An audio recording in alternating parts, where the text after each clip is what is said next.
Bukan, mayitnya saja yang ada di situ. Mayitnya saja. Ini keyakinan kita ya. Hanya mayitnya saja. Ruhnya sudah di alam barzah. Di alam barzah sampai menunggu ke tahapan-tahapan berikutnya ya. Ada alam barzah, alam bako, alam masyar, ada alam yaumul jaza, yaumul mizan, sampai kemudian yaumul akhir ya. Dan nanti akan dihitung amal baiknya apakah surga atau neraka. Itu saja. Dia sudah masuk ke kiamat kecil namanya. Kalau sudah meninggal itu kiamat kecil, dan dia masuk ke yaumul bako atau alam barzah ya, sampai menunggu hari akhir, lalu nanti yaumul masyar dan seterusnya sampai yaumul mizan dan yaumul jaza, hari pembalasan. Ya begitu saja. Jadi yang dikubur di mayit itu hanya mayit ya, bukan ruhnya. Ruhnya sudah di alam barzah. Lalu apa yang diperlukan sekarang oleh almarhumah? Hanyalah doa kita. Makanya Islam ya, kita sebagai orang Islam, idza mata ibnu adam in qata amaluhu illa min salatin shadaqatin jariyah au ilmin yantafa'u bi aw waladin sholihin yad'ulah. Meninggalnya seorang ya, terputus seluruh amalnya kecuali 3 hal. Inilah yang kita sebut dengan investasi jariyah. Yang pertama adalah anak soleh yang mendoakan kedua orang tuanya. Kalau ini kan bapaknya, ya mudah-mudahan Gala tumbuh kembang menjadi anak yang soleh di lingkungan yang baik, sehingga nanti dia menjadi anak yang soleh yang mendoakan kedua orang tuanya, dan itu menjadi aset jariyah untuk almarhum Vanessa dan Bibi. Kemudian yang kedua adalah sedekah jariyah. Mungkin waktu kita hidup kita ada menyisihkan rezeki kita untuk masjid, untuk musola, untuk pembangunan pesantren, untuk ya kegiatan amal lah begitu. Dan itu terus digunakan, dan sampai kita meninggal itu pahalanya ditransfer terus, kira-kira begitu. Nah, yang ketiga adalah ilmu yang bermanfaat. Nah, ilmu yang bermanfaat ini adalah mungkin waktu kita hidup seperti saya misalnya, saya memberikan edukasi yang baik ya, saya memberikan contoh yang baik, contohnya ataupun yang lain Ustaz. Maka ketika dia meninggal itu diamalkan oleh orang dan disampaikan terus kepada orang lain, itu menjadi amal jariyah. Ya, itu menjadi amal jariyah, itu menjadi ilmu yang bermanfaat.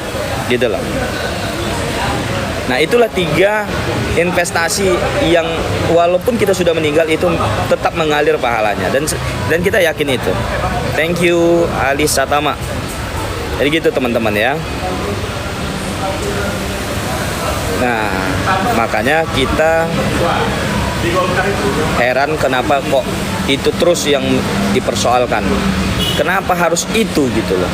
Kalau soal wasiat, kenapa baru sekarang muncul wasiat itu ya? Kita pertanyakan. Siap. Kenapa baru sekarang muncul wasiat itu gitu loh. Kenapa enggak? Thank you Alisa Tama. Kenapa baru sekarang? Ati 74 thank you buat mawarnya. Kenapa baru sekarang? Kenapa tidak dari awal insiden tahu kecelakaan di tol Jombang lalu dibawa ke Surabaya, pihak keluarga sudah tahu, kenapa tidak langsung disampaikan? Kenapa baru sekarang setelah dikuburkan satu liang dengan suaminya terus mau dipisahkan? Buat apa? Buat apa gitu loh. Buat apa gitu loh.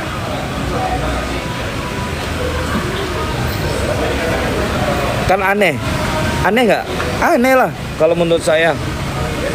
Karena setelah semuanya ini mencuat, setelah semua dukungan ini beralih kepada Pak Faisal, itu karena kamu gitu loh. Itu karena kamu yang tidak bisa menempatkan porsi kamu dan kapasitas kamu sebagai seorang kakek, sebagai seorang bapak, sebagai seorang ayah. Gitu loh. Amit-amit jabang bayi saya. Mudah-mudahanlah kita terus memperbaiki diri kita biar tidak menjadi orang-orang yang zolim dan berlaku zolim kepada orang lain. Ya. Dunia sementara, kullu nafsin za'iqatul maut wa innama tuwaffawna ujurakum yaumil qiyamah. Setiap orang pasti mati. Setiap yang bernyawa pasti mati. Akan tiba waktunya kita juga akan mati. Jadi nggak usah usik-usik orang yang sudah mati, sudah, apalagi membuka aibnya. Ya, apalagi itu anak keluarga gitu loh. Nggak perlu. Ya, doakan saja. Doakan saja. Mudah-mudahan dapatkan tempat yang paling baik di sisi Allah Subhanahu wa taala. Itu saja. Thank you Aulia. Bang, aku hamil. Alhamdulillah. Tapi siapa yang ngambilin? Ada bapaknya kan? Iya, saya doain ya. Mudah-mudahan lancar ya persalinannya nanti.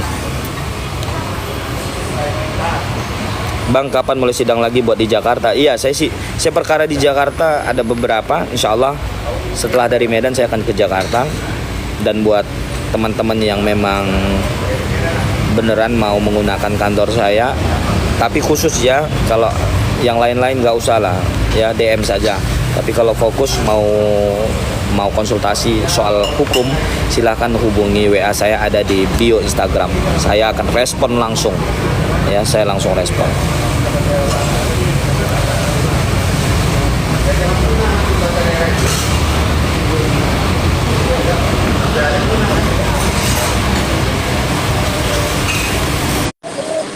Ada yang naik ya, ada yang naik. Halo. Halo.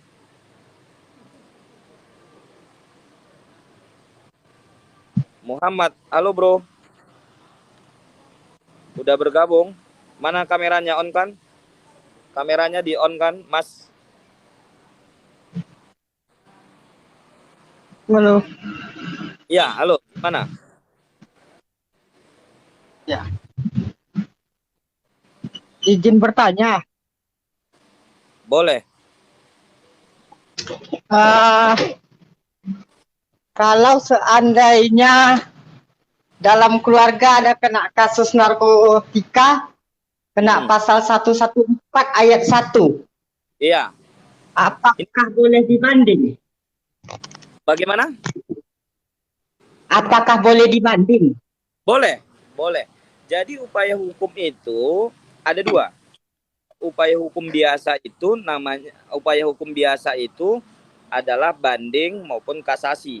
Kalau upaya hukum luar biasa namanya PK, peninjauan kembali. Nah, apabila di dalam di tingkat pertama atau pengadilan negeri divonis, keluarga Mas itu bisa mengajukan upaya hukum baik banding maupun kasasi. Itu. Jadi berhak ya. Setelah putusan tingkat pertama 7 hari bisa dibanding ya dia. 7 hari ya putusan tingkat pertama pidana ya. Kalau tidak salah 7 hari. Begitu.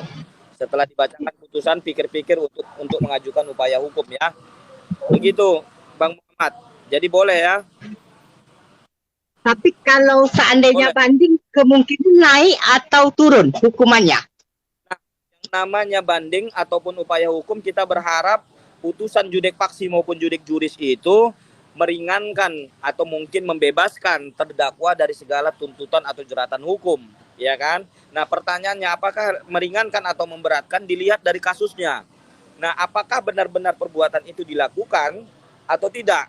Atau misalnya dia hanya pemakai tapi dijerat dengan pasal 114 atau 112, itu kan tidak relevan juga. Maka kita berharap dari upaya hukum banding atau kasasi itu pengadilan judek faksi maupun judek juris itu membebaskan atau merehabilitasi melalui asesmen rehabilitasi, karena orang ini pemakai adalah orang sakit tidak dipidana tapi direhabilitasi. Kalau seluruhnya pemakai kadar tertentu sesuai dengan peraturan Mahkamah surat edaran Mahkamah Agung itu dipidana, makanya terjadi seperti hari ini fenomenanya overload ya, penuh penjara kita Pak gitu. Ya karena gini barang buktinya 0,11 gram. Iya, kalau 0,11 gram itu kualifikasinya kan masuk di peraturan Mahkamah Agung, masuk pengguna atau pemakai gitu loh. Gitu ya, loh. tapi ini kena pasal 114 ayat 1. Iya, biasa namanya proses hukum kan begitu. Halo, sehat? Ampun, sidang apa, Bu? Kami Rabu sidang, ada mau nanya orang. Oh iya, siap, Bu. Kita lagi live. Lanjut dulu ya. Lagi live bentar. Nah, jadi gimana? Oh gitu ya, Pak. Jadi iya, boleh banding ya? Banding itu hak kita, Pak. Jadi Bapak upaya hukum kalau memang kualifikasinya 0 sekian gram itu pemakai, Pak. Itu pengguna, Pak. Pengguna itu persepsinya orang sakit, Pak. Dan itu sudah ada peraturan Mahkamah Agung, kualifikasi pengakai, pengedar dan pengguna. Jadi kalau kita diponis sebagai pengedar di pengadilan tingkat pertama padahal kualifikasinya itu adalah pemakai, yang mana asesmennya harusnya rehabilitasi, Bapak harus melakukan upaya hukum, gitu loh. Tapi cari lawyer yang bisa mengupas fakta-faktanya, jangan sampai nanti makin dalam gitu loh. Cari pengacara yang Ya. jinggo juga, yang bisa lah. Oke, terima kasih atas informasinya. Siap Abang, sehat-sehat, sukses ya. Assalamualaikum. Terima kasih. Waalaikumsalam. Yang mau naik lagi nih?